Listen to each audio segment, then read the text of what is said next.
Why don't you share the story of success and struggle with the business model, with the appropriate variables of Zappos.com? Yeah, so our business has definitely changed a lot over time. Originally, back in 1999, 11 years ago when we first started, the original business idea was let's just have a large selection of shoes and let's just have a dropship relationship with a lot of different manufacturers so we never have to hold any inventory. And then we found that there were some issues with that. There were some brands that weren't capable of drop shipping, and even for the brands that were capable, a lot of the styles that we were looking for, they were not available in their own warehouse. And a lot of times we would upset customers because their inventory feeds weren't accurate, and or we'd have to go back 2 weeks later and tell them, oh, sorry, it's actually out of stock, because that's when the manufacturer would tell us it was out of stock. So in 2003, 4 years into it, we, at that time, had started doing a hybrid approach where 25% of our revenues were from dropship inventory, and then 75% were from inventory that we actually housed ourselves and owned ourselves, so we had control over the customer experience. And that's when we kind of sat around and asked ourselves, what do we want to be when we grow up? Do we want to be about shoes or about something more meaningful? Mm-hmm. And that's when we decided, let's build the Zappos brand to be about the very best customer service, and that'll allow us to expand into other product categories and eventually possibly even offer services that aren't e-commerce related.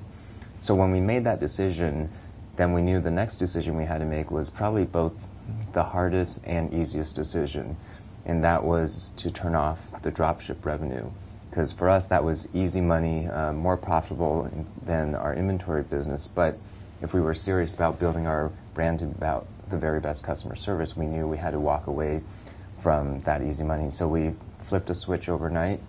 It was also pretty tough because we weren't profitable. We couldn't get funding, but we knew it was the right thing to do for the long term. And I think that was a real turning point for us, because we knew that if we could walk away from 25% of our revenue for that, then all the other decisions later on would be smaller, easier decisions, all in the name of delivering the very best customer service. So you had to walk your talk in customer service in a business that was hard to differentiate. How did you achieve this?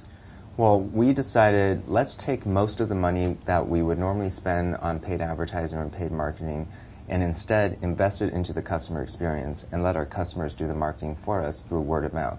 So we've grown from 0 sales in 1999 to over $1 billion sales annually. We first hit that in 2008, and then looking at Q1 2010 versus Q1 2009, we're continuing to grow. Our net sales are up almost 50% year over year. And the number one driver of all that growth has been through repeat customers and word of mouth. On any given day, about 75% of our orders are from repeat customers. So our whole strategy is let's really form a deep personal and emotional connection with our customers. You say switch the money from advertising into customer service. Right. Give me examples.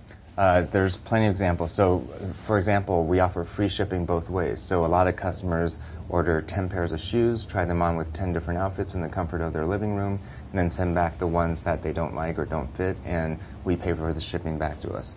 We offer a 365-day return policy for, I guess, customers that have trouble making up their mind or committing. And we also answer our phones 24/7. And we run our warehouse 24/7, which actually is not the most efficient way to run a warehouse. The most efficient way is to let the orders pile up so there's higher picking density. Picker doesn't have to walk as far. But we're not trying to maximize the efficiency of the warehouse. We're trying to maximize the customer experience.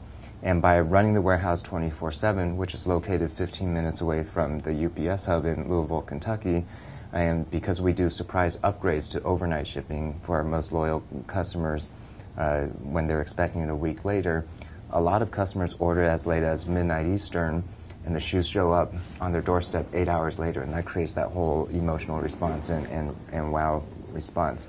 The other thing is our call center, which we call our customer loyalty team, is run very differently from most call centers. First, it's not outsourced. It's not in a place that's separate from our headquarters. It's part of our headquarters. And we don't have this concept of average handle time that most call centers do, which is all about how many phone calls can each rep take in a day, which translates into how quickly can you get a customer off the phone. And, you know, for us, that's not great service. And we also don't have scripts.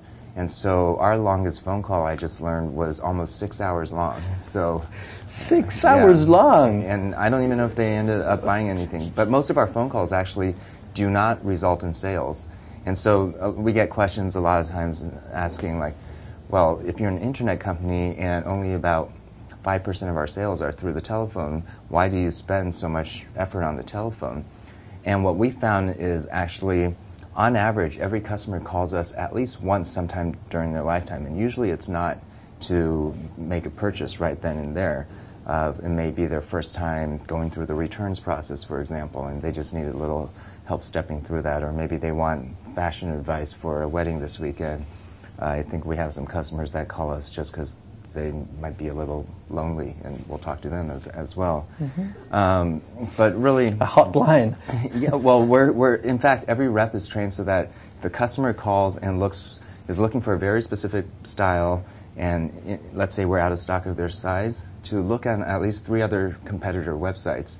And if they find it there, direct the customer to the competitor. So obviously we lose that sale, but we're not trying to maximize every transaction. We're trying to build a lifelong, deep, meaningful relationship with our customers. And so it's funny because sometimes at branding or marketing conferences, there's a lot of discussion about consumers being bombarded with thousands and thousands of marketing messages every day. How do you get your brand to stand out? How do you get your message to stand out? And as kind of low-tech and unsexy as it may sound, the telephone is one of the best branding devices out there. You have the customer's undivided attention for 5 to 10 minutes, and what we found is if you get the interaction right, then that's something they remember for a very long time and tell their friends and family about it. Do you call the customers or only incoming It's calls? only inbound, yeah. So customers call us, and we today get anywhere from 5 to 10,000 phone and email contacts a day. So in a lot of our current paradigms of customer service, we are focusing on the wrong measure. For example, in return policies, we think everyone will try to abuse us. And you give a very generous policy, and probably people don't abuse you that much, of using a shoe for 360 days and then returning it.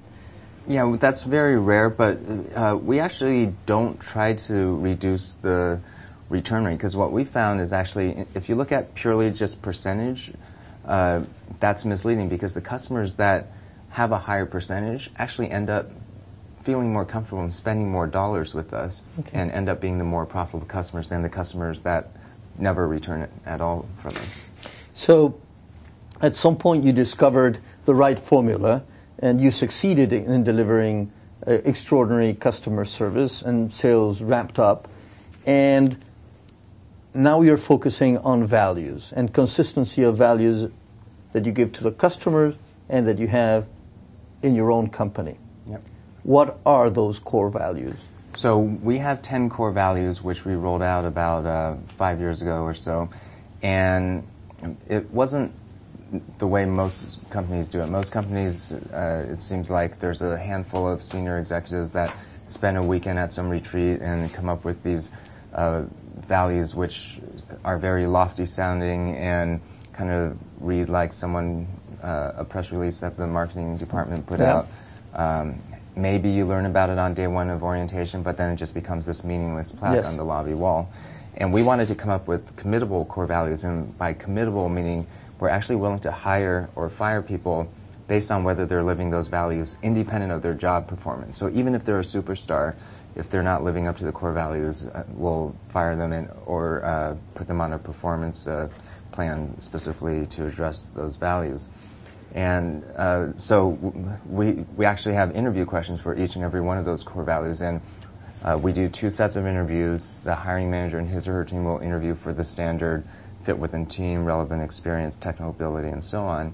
But then our HR department does a separate set of interviews purely for culture fit, and they probably, out of all 10 values, the one that trips us up the most during the hiring process is be humble, because there's a lot of smart, talented people out there that are also really egotistical. And so for us, it's not even a question. We just won't hire them.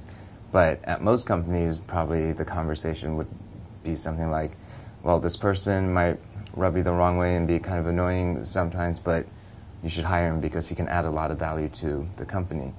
And he might add a lot of value in the short term, but I think if you keep making compromises like that over and over and over again, that's why most large companies don't have great cultures. Humility. How do you check in an interview for humility? Well, we ask them, how humble are you? And they say, I'm the most humble person. No, that's actually one where it's harder to actually use an interview question for. But so what we do is just like when you come take a tour of our offices, we'll pick you up at the airport in the Zappos shuttle, give you a tour, and then drop you off at your hotel afterwards. So for the candidates we interview, a lot of them are from out of town. We'll pick them up, give them a tour, then they spend the full day interviewing. But afterwards, our recruiting person, whoever the recruiter was, circles back with the shuttle driver and asks how she was treated. And if she was not treated well, then it's not even a question. We won't hire that person.